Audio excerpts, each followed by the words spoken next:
Bom, olá a todas, olá a todos, sejam todas e todos bem-vindos, bem-vindas. Vamos dar prosseguimento então à nossa leitura nessa série de leituras do Lendo Junto, ou seja, eu vou lendo e vou lendo em público, são aulas públicas de leituras rente ao texto. Então, a leitura que a gente está fazendo é desse pequeno livrinho aqui, ó, 10 lições sobre Gramsci, que é do César Luiz Demari. Saiu pela editora Vozes. A gente vai hoje, então, dar conta da segunda lição. Ela está lá na página 27 do livro e ela traz por título Hegemonia, o equilíbrio entre o consenso e a coerção. Vamos à leitura, então.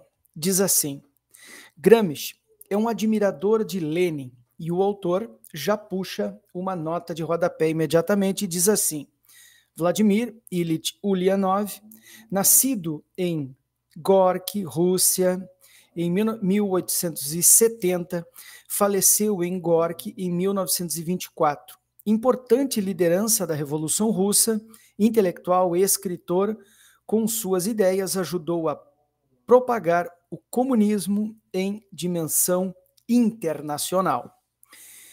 Então, o Gramsci sempre foi um admirador do Lenin, não por acaso, mas por sua potente capacidade intelectual de compreender as contradições do seu tempo a partir de uma realidade nacional própria, com profundas desigualdades político-sociais, econômicas e culturais. Na abordagem de Losurdo, ele vai trazer o Losurdo então para a conversa, Gramsci, e aí uma citação, que tem, deixa eu ver uma coisa aqui, 2, 3, 4, 5, 6, 7, 8, 9 linhas, tá? Uma citação aí, é um livrinho pequeno, um livro de bolso, né? Então uma citação de aproximadamente quase meia página. Então, para o Losurdo, Gramsci enfrenta pela primeira vez e com maior coerência o problema da hegemonia, cuja solução é essencial para a vitória da Revolução Socialista também no Ocidente de Lenin. O nível mais avançado conseguido pelo marxismo é, para Gramsci, o revolucionário russo, não os famosos filósofos europeus como Lukács e Korsch, Bloch ou Adorno. Então veja, o Gramsci é um sujeito, portanto, da prática. Volta ao texto agora, não mais a citação de Losurdo. A hegemonia é discutida por Gramsci já no Quaderni 1. A gente vai tratar os cadernos e as letras, as cartas e os cadernos do cárcere. Então, toda vez que aparecer quaderno, vai aparecer numerado e tudo mais. Então, no primeiro caderno, iniciado em 1929, a hegemonia é discutida num plano mais geral e é retomado mais adiante ao tratar da questão meridional italiana, que vai entre 1934 e 1935. Em que aborda disparidades sociais e econômicas entre o norte e o sul e a necessidade de aliança entre operários do norte e camponeses do sul na construção de uma nova hegemonia. Giuseppe Cospito comenta que todos os grandes temas foram abordados neste quaderno, dentre eles o da hegemonia como uma espécie de explosão reflexiva representada pelas notas teóricas dedicadas ao ressurgimento como revolução sem revolução. Isso aqui é um conceito central em Gramsci, a ideia de revolução sem revolução. Eu vou também fazendo pequenas anotações aqui, vou tomando nota aqui. E então o autor puxa uma nota, que é a nota de rodapé de número 6. É uma nota longa, nota. Ressurgimento é o termo utilizado para explicar o processo de unificação italiana ocorrido no século XIX, mais ou menos entre 1815, notem, a França está encerrando o seu processo napoleônico e tal, e 1870, então as últimas unificações nacionais lá, a Itália e a Alemanha lá aproximadamente, sob a liderança do reino sardo-piemontês.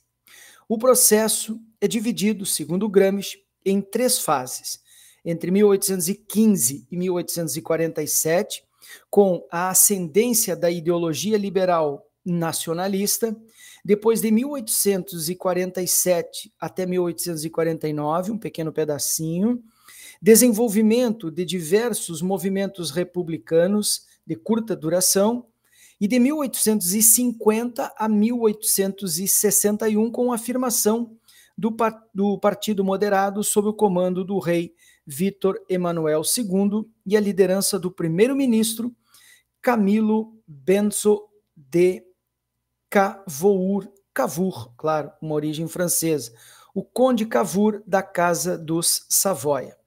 O Partido Moderado exerceu forte influência intelectual no Partido da Ação, liderados por Giuseppe Mazzini, Mazzini é o nosso aqui, estou confundindo, por Giuseppe Mazzini, que viveu entre 15 e 50, e Giuseppe Garibaldi, que exerceu, não, ali a influência de 15 a 50, e Giuseppe Garibaldi, que exerceu a influência de 1850 a 1861. Garibaldi é aquele mesmo que andou fazendo também movimentos republicanos aqui pelo Rio Grande do Sul, inclusive, tá?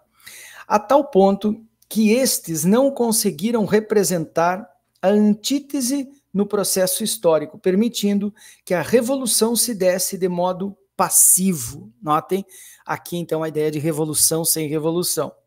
O processo de domínio das regiões da Península Italiana se desenvolve até 1861, quando Vítor Emanuel II se autoproclama rei da Itália. Em 1870, Roma é dominada e a unificação é completa. Volta ao texto. Então, o ressurgimento como uma revolução sem revolução e, sobretudo, pelo entendimento da hegemonia como uma hegemonia política. Aqui uma citação do caderno do primeiro caderno. Compreendida no amplo espectro, indo da economia, passando pela literatura, pela religião, até as dimensões políticas e econômicas.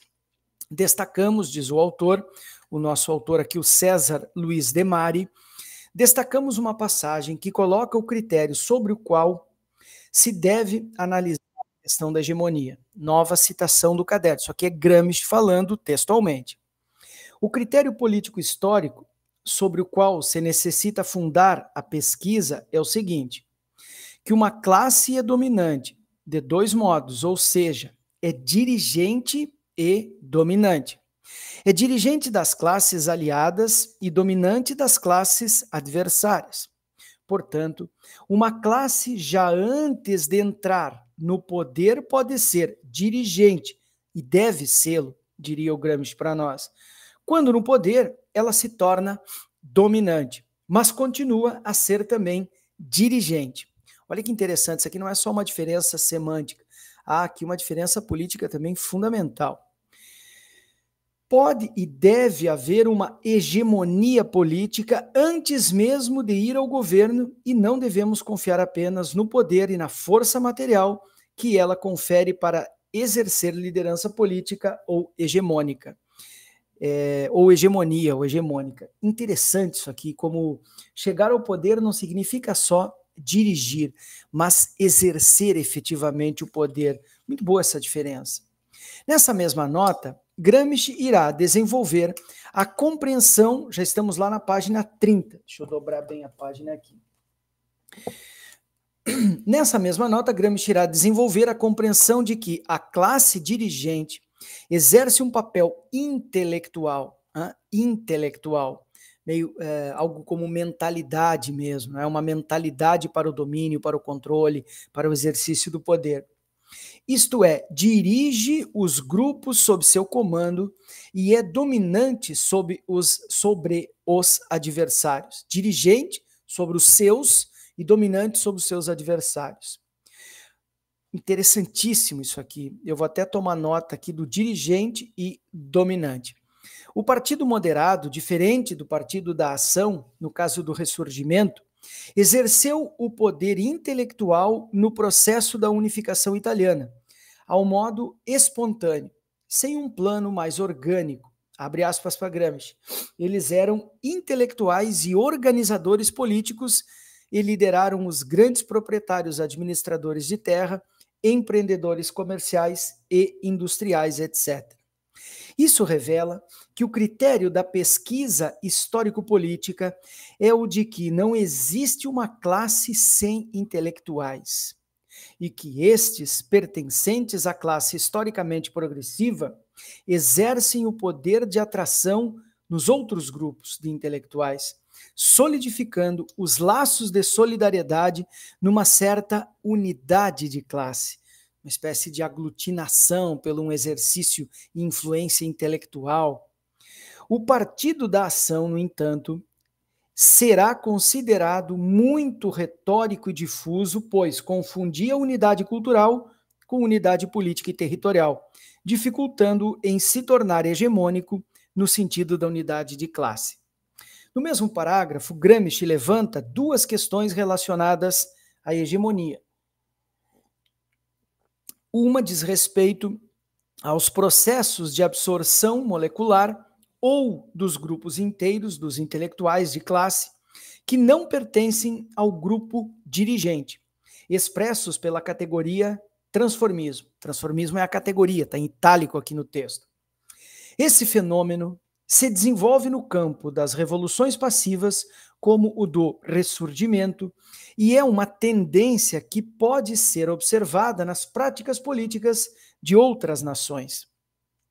E a segunda diz respeito à hegemonia produzida pelo alto, diz aqui, entre aspas, para o autor do texto, o César Luiz de Mari.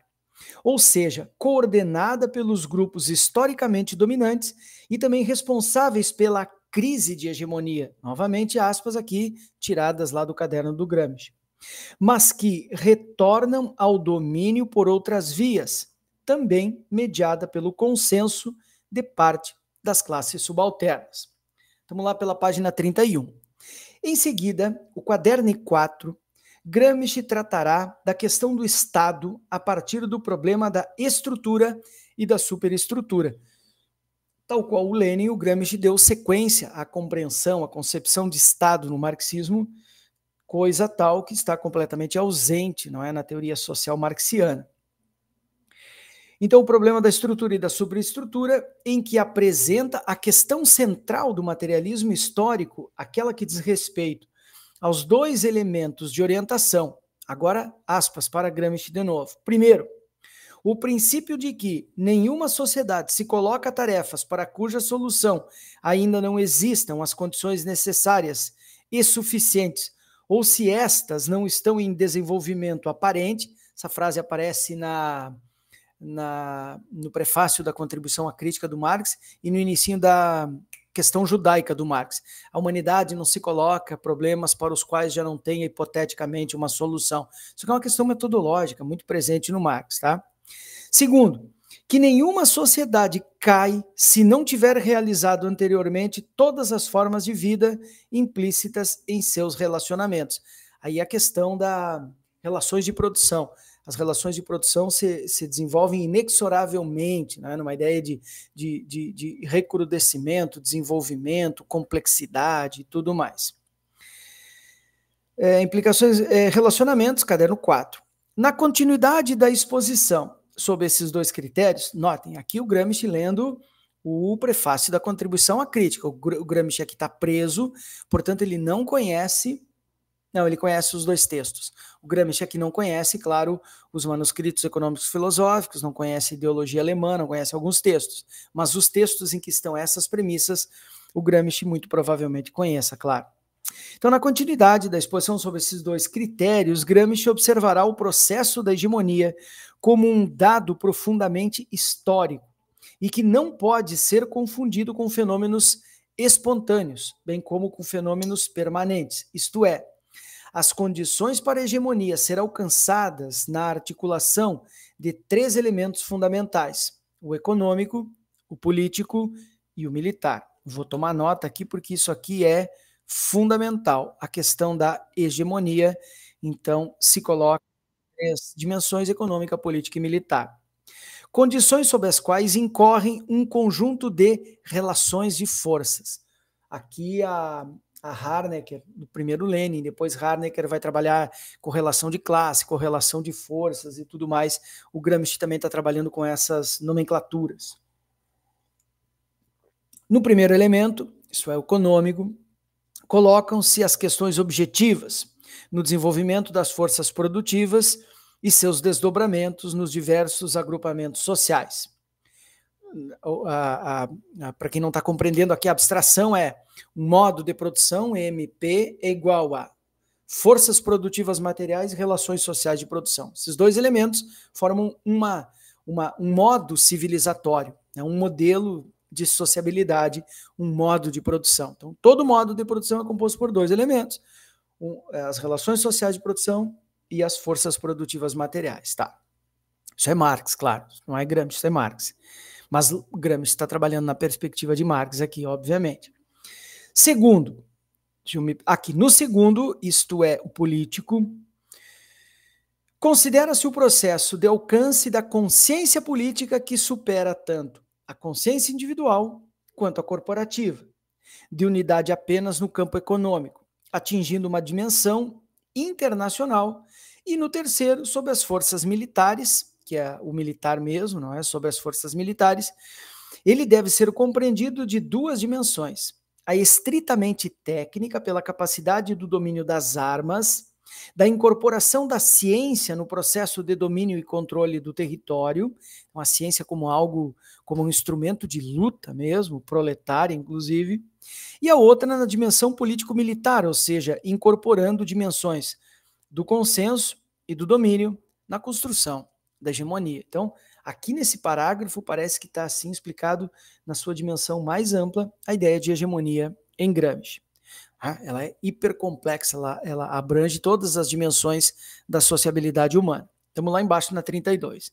Portanto, diz o César Luiz de Mari, a hegemonia em Gramsci é sempre política e econômica na medida em que as classes fundamentais afirmam sua capacidade de produzir os agrupamentos sociais politicamente ancorados em determinada base material. Olha que síntese maravilhosa. Derrubei o lápis, peraí. Olha que síntese maravilhosa nos oferece este comentador aqui. Muito bom, hein? A hegemonia em Gramsci, então, sintetizada aqui nesse trecho do vídeo. Nessa direção, os grupos sociais politicamente ancorados, nessa direção, os grupos sociais originados sobre uma base material produzem os seus intelectuais que conduzem a unidade da consciência aos grupos no campo econômico e social, organizando e mediando as relações de consenso e coerção. Aqui é par dialético, né? Consenso e coerção. Não há coerção sem consenso, não há consenso sem coerção. Essa é a dimensão dialética, não são excludentes, são complementares e excludentes ao mesmo tempo. A luta pela hegemonia se dará na sociedade civil, onde as disputas das ideias e espaços se desenvolverão. De novo. A luta pela hegemonia se dará na sociedade, onde as disputas das ideias e espaços se desenvolverão. Então, disputa-se a teoria e a prática simultaneamente. Gramsci dá sequência a essa ideia no caderno 6, lá que ele cita aqui, página 406 e tal. Nos aspectos da hegemonia e a divisão de poderes e da opinião pública estritamente ligada à hegemonia política, sendo esse o ponto de ligação entre a sociedade política e a sociedade civil. Ele ainda irá traçar, lá no caderno 7, uma definição distinta da concepção idealista da hegemonia, vinculada exclusivamente aos domínios do Estado, aqui entre aspas, entendido tão somente como sociedade política, tornando a sociedade civil apenas um polo passivo, a sociedade civil como a anatomia da sociedade. Apenas polo passivo. Trata da concepção de Estado integral, no qual a hegemonia se apresenta no modo de filosofia da praxis. Eu chamo a atenção, falei na lição 1, filosofia da praxis, é um eufemismo que o Gramsci está usando para escrever, porque ele está dentro do cárcere, não pode escrever marxismo, socialismo, comunismo, nada disso, então ele chama eufemisticamente o marxismo de filosofia da praxis, isto é, a unidade da sociedade política e da sociedade civil, a totalidade da sociedade. A versão idealista de Estado é tratada pelo historiador Benedetto Croce, e aí ele puxa uma nota de rodapé aqui, o autor, que diz assim, Benedetto Croce, já apareceu também na lição 1, para quem assistiu a 1. Benedetto Croce, que viveu entre 1866 até 1952, historiador italiano, escritor de um conjunto de obras nos campos ético, estético, filosófico e histórico. Dedicou-se a analisar a história a partir da perspectiva liberal idealista, sustentada nas relações de poderes entre os indivíduos e instituições. Influenciou Gramsci, mas nas leituras da realidade italiana, sendo um importante interlocutor para os escritos dos quaderni. O Benedetto Croce é um interlocutor constante na obra gramsciana. Finalizando a página 33. A versão idealista de Estado é tratada pelo historiador Benedetto Croce, cujo enfoque da história é posto como iniciativa estatal governamental, marginalizando a sociedade civil. Gramsci denunciará que essa concepção estava muito aderente ao modelo fascista de política do que ao modelo integral de Estado. A hegemonia, como capacidade de criar uma nova cultura, está diretamente relacionada com o conceito de Estado integral, aqui entre aspas, e sociedade regulada, estão lá no caderno 6, numa linha de superação do Estado coercitivo, guarda noturno, aqui um conceito, né? O Estado guarda noturno, aquele que vai estar guardando a sociedade enquanto essa sociedade está distraída, dormindo, concentrando na força, como se anunciava no regime fascista. No decorrer do caderno 5, colocará a questão do moderno príncipe de Maquiavel e a função hegemônica expressa agora no partido político moderno. Tratará das dimensões da sociedade civil e política na formação dos intelectuais italianos. E também observará que há uma tendência de a Igreja afirmar-se como força interna nacional, escolhendo os seus intelectuais. A ideia aqui do regime político tem uma nota de rodapé que é importante chamar a atenção.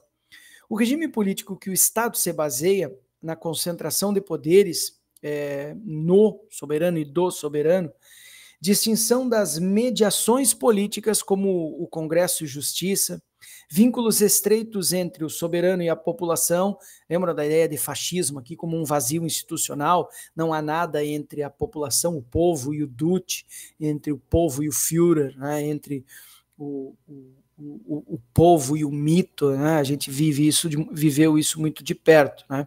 Então essa ideia aqui de vazio institucional. Essa capacidade da igreja a permite manter-se como instituição hierárquica, confessional e com certa autonomia diante das diversas monarquias europeias e dos desdobramentos do ressurgimento. Nesse sentido, Gramsci vai aperfeiçoando o conceito de hegemonia, como destacamos na passagem a seguir. Então o autor destaca para a gente aqui uma pequena citação que diz assim, isso é Gramsci, diretamente do autor, diretamente da fonte.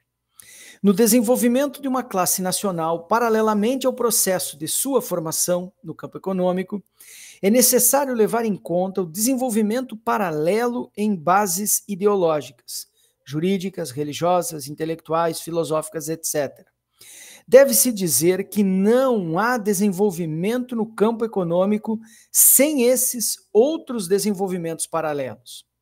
Mas todo movimento da tese leva a movimentos da antítese, aqui um movimento dialético, completo, complexo e assim por diante. E, portanto, a síntese parcial e provisória, que é uma leitura absolutamente, uma leitura, uma perspectiva, né, completamente dialética. Lenin, ao qual Gramsci deve sua inspiração em sua abordagem inicial do conceito de hegemonia, né, buscado lá no Lenin, enfoca mais no aspecto da política, porém, ao longo do pós-Primeira Guerra, avança para uma compreensão mais abrangente. O Gramsci vai abrindo a compreensão leniniana de hegemonia. Lenin motivou Gramsci a incorporar essa abordagem em suas análises, articulando-a à perspectiva da filosofia da praxis como concepção de mundo. Mencionei, abre aspas aqui para Gramsci, mencionei em outro lugar a importância filosófica do conceito e o fato da hegemonia devido a Illich, Vladimir Illich Lenin, claro. Aqui também é um eufemismo, né? Ele não fala Lenin diretamente para não ser cortado. A hegemonia realizada significa a crítica real de uma filosofia, a sua verdadeira dialética.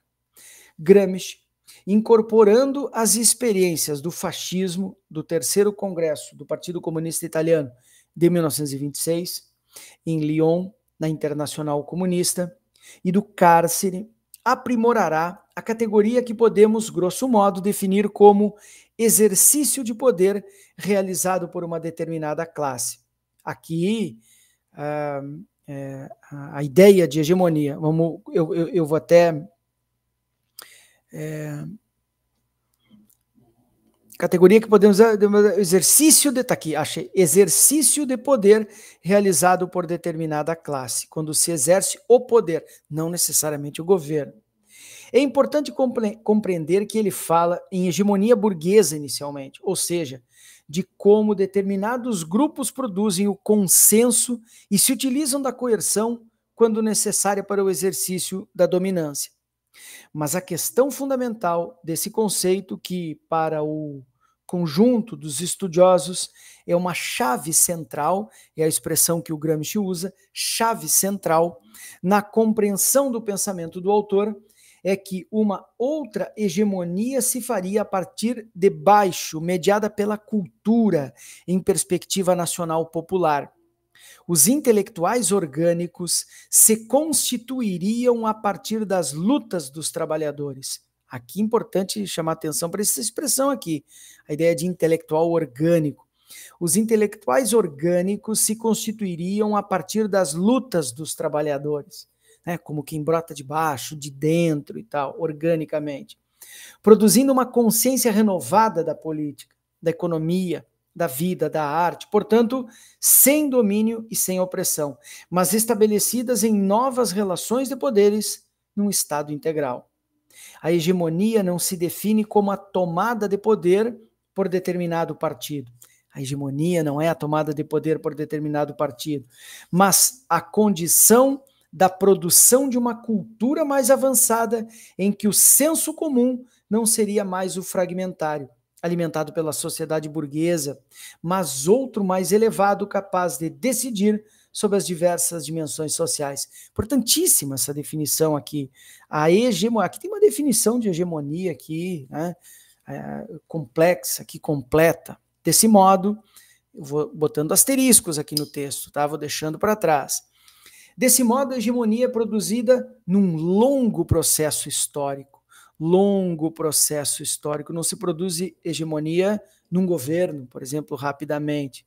No exercício de poder via cultura, né? Com a ideia de cultura mesmo como mentalidade, forma de agir, pensar e sentir de uma determinada época histórica, às vezes até mesmo de longuíssimo alcance, se diria.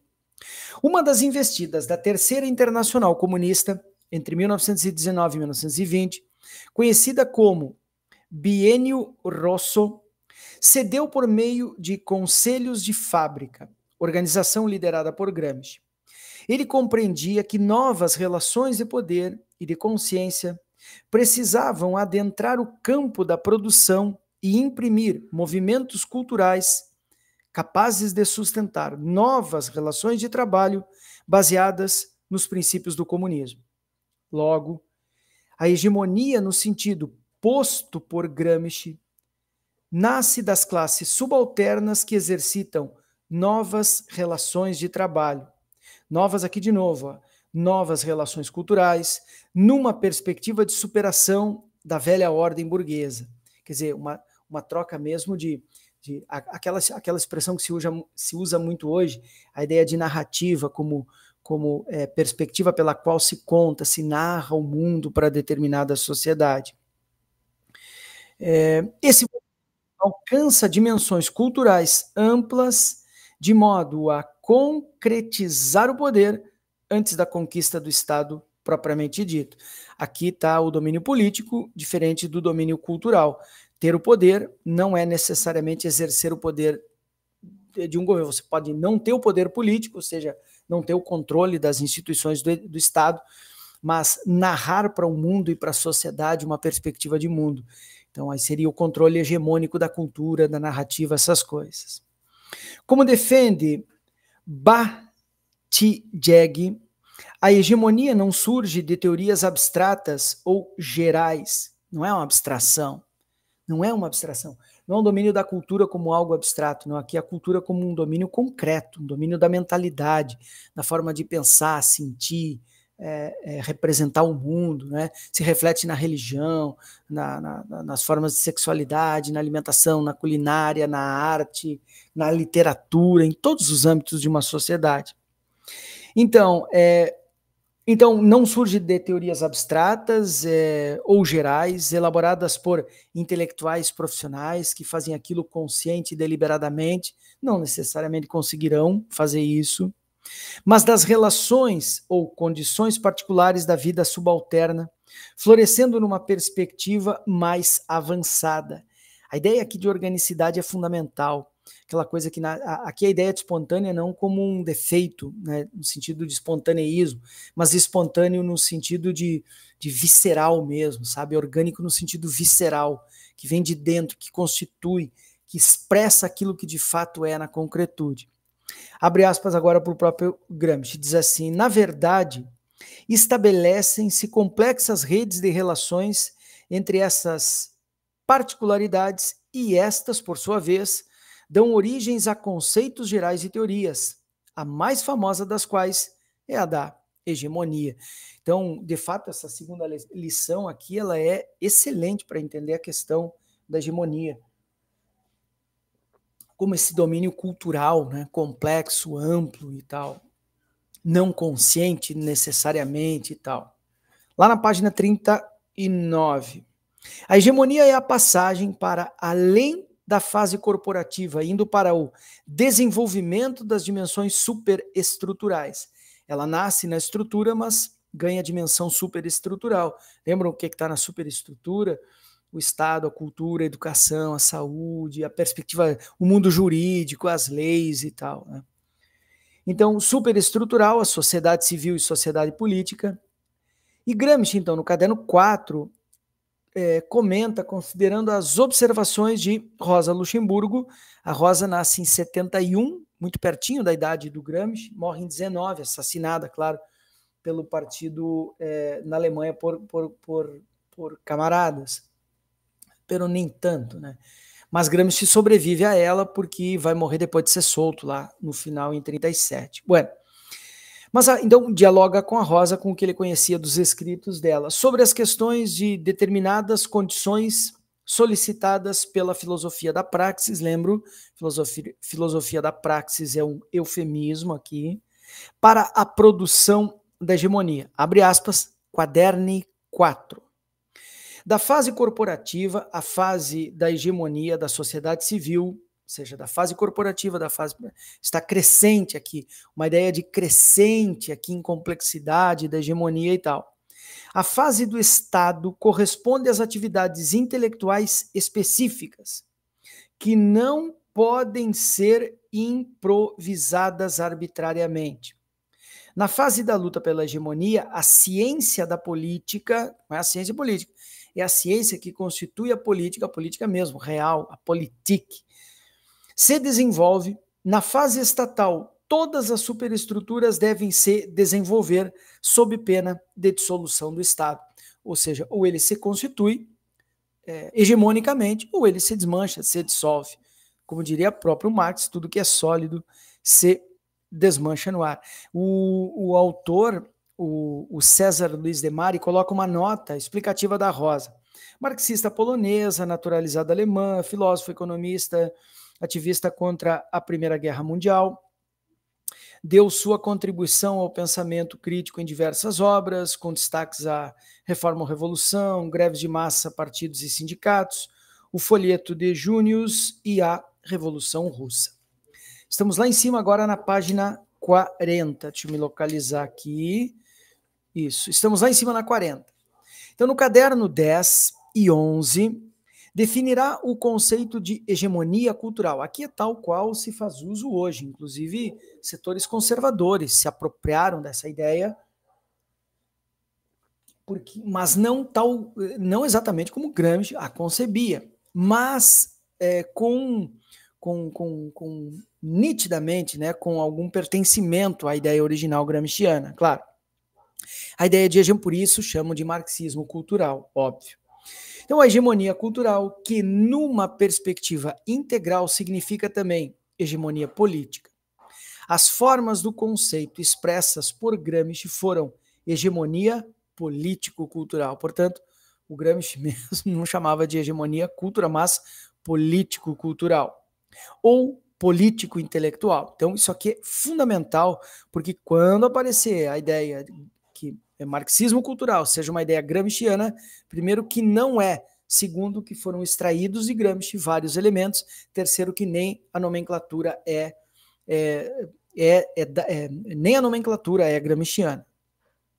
Na verdade, é uma distorção em forma e conteúdo. Essa é que é a verdade. No desenvolvimento do conceito de intelectual, que culmina no quaderno 12, com a definição de todos os homens são intelectuais, aquela ideia, aqui eu lembro, e o Gramsci aqui não conhece a ideologia alemã, Marx, né, que só foi publicada em 32, mas ele estava preso, nunca teve acesso e tudo mais. Que é onde aparece, né, o homem, que é aquela ideia de ser caçador, coletor e intelectual à noite. Então, todo mundo é intelectual, essa ideia, tá? Então, nem todos os homens tenham... Bom, enfim, todos os homens são intelectuais, mesmo que nem todos os homens tenham na sociedade a função de intelectuais. A questão de pode ser, embora nem sempre o seja. A ideia aqui de possibilidade, claro, de liberdade também e tudo mais. Então, isso estabelece a função desses como preposto ou funcionário no processo de hegemonia. Os intelectuais não realizam o comando, mas desempenham as funções subalternas da hegemonia dos grupos dominantes na sociedade civil.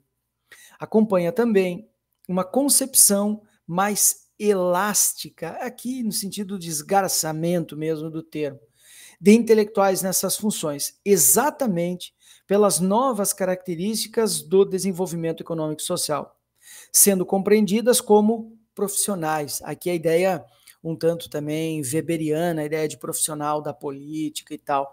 Quando você toma a dimensão cultural, e cultural aqui significa... Porque aqui já está se falando na ideia de inteligência. Lembram o termo alemão da escola de Frankfurt?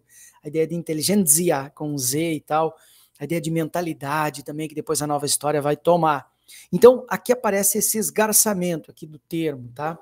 Intelectuais nessas funções exatamente pelas novas características do desenvolvimento econômico e social, sendo compreendidas como profissionais, inclusos ou vinculados à fábrica moderna, são as novas profissões que estão surgindo aqui nos anos 30. Eu lembro aqui a magistral metáfora de Chaplin, que é de 36, os tempos modernos. Aqui o Fordismo já se espalhando, graçando pelo mundo inteiro.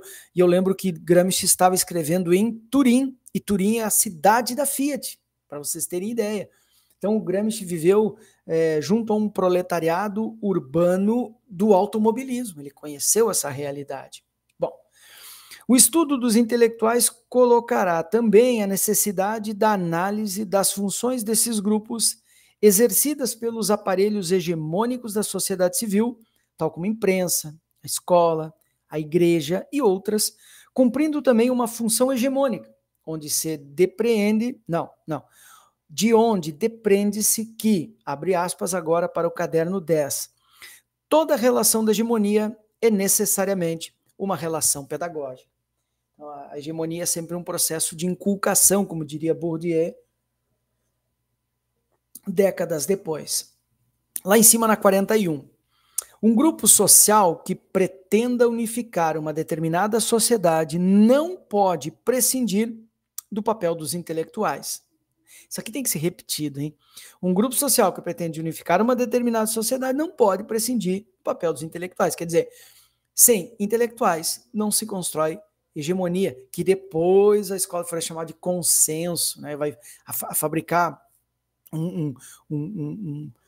uma perspectiva, uma concepção, um Geist, era essa palavra que não estava vindo. Sem intelectual não se faz, sem a ciência, sem o controle da narrativa da ciência, não se faz isso. Especialmente mediados pela sociedade política e pela sociedade civil, e também pela categoria dos intelectuais pré-existentes, chamados de tradicionais. Há sempre um corpus, né? Geralmente conservador, geralmente resistente e tal. Mas o importante é que a ideia gramsciana de que não se constrói hegemonia sem senão a partir de uma perspectiva, inclusive de um grupo de intelectuais.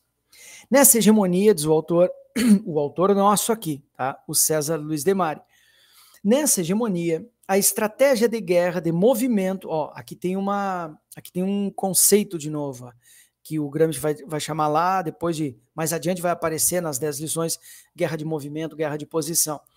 Então, nessa hegemonia, ou seja, na hegemonia dos intelectuais, né, a estratégia da guerra de movimento expressa pelo conceito de revolução permanente. Aqui ele está buscando em Trotsky, não esqueçam, tá? O Trotsky está vivo, vai morrer em 40, assassinado, lá no México. Lá. Já não caberia mais. Então, a ideia de revolução permanente não caberia mais. Se dissolve, uma vez conseguida, estabelece-se uma pax, digamos assim. Considerando a complexificação da sociedade, exigindo, portanto, uma outra estratégia, a de guerra de posição, e aqui aparece, claro, entre aspas. Então não é mais uma guerra de movimento, você não precisa mais avançar sobre o inimigo, devastá-lo, mas você apenas mantém, finca o pé. É uma guerra de posição. Eu, pelo menos, o recurso mnemônico que eu uso é esse. E expressa agora pelo conceito de hegemonia civil, isso está no caderno 8. Gramsci atentará para o papel do moderno príncipe. Essa ideia aqui é desenvolvida largamente. Aqui é outra leitura, que é o Ottaviani, o príncipe moderno, lá no Enigmas da Modernidade e Mundo, um texto brilhante, maravilhoso. Então, a ideia do moderno príncipe, aqui, claro, uma referência clara a Maquiavel, o partido que no desenvolvimento dos estados modernos exercerá a direção via consenso e coerção, é o moderno príncipe. Lembra que Maquiavel não tinha máscaras nem capas, era o príncipe pela força, por isso que ele tem o poder de príncipe. Não é porque ele não é porque ele tenha sangue azul ou alguma coisa extranatural, sobre-humana. Não. É porque ele manda mesmo, tá? Articulando as diversas dimensões dos interesses em equilíbrio com a sociedade política. Demonstra também o caráter democrático de uma nova hegemonia, constituindo-se com o vínculo aprofundado entre as dimensões da sociedade política e civil, entre o grupo dirigente e o grupo dirigido, os grupos dirigidos no plural, como explica no caderno 8. Ao mesmo tempo em que busca, aqui eu estou na página 42, tá? A referência está inteira, caderno 8, parágrafo 191, página 1056, então quem quer buscar isso aí depois pode verificar. Eu estou no livrinho aqui do César Luiz Demari, eu estou aqui na segunda lição, lá na página 42. Ao mesmo tempo, diz o autor, em que busca fazer os nexos entre o nacional e o internacional, inspirado pela Revolução Russa, compreende que a hegemonia parte do caráter nacional, articulando as diversas exigências de uma perspectiva revolucionária, que vai ser nacional popular. Então, sempre vai partir do local, do locus, onde o sujeito está localizado. De vocação, claro, sempre internacional. Pensa o local, ao contrário, pensa internacionalmente, age localmente. Essa perspectiva gramsciana. A hegemonia, portanto, se desenvolve nas várias dimensões e nos diversos momentos. E aí, esses momentos serão o ideológico, o político, o econômico e o militar. Lembra ali do início da segunda lição? Numa relação dialética de tese, síntese, antítese. Tese, síntese, antítese. Um ciclo, né, intermitente, enfim.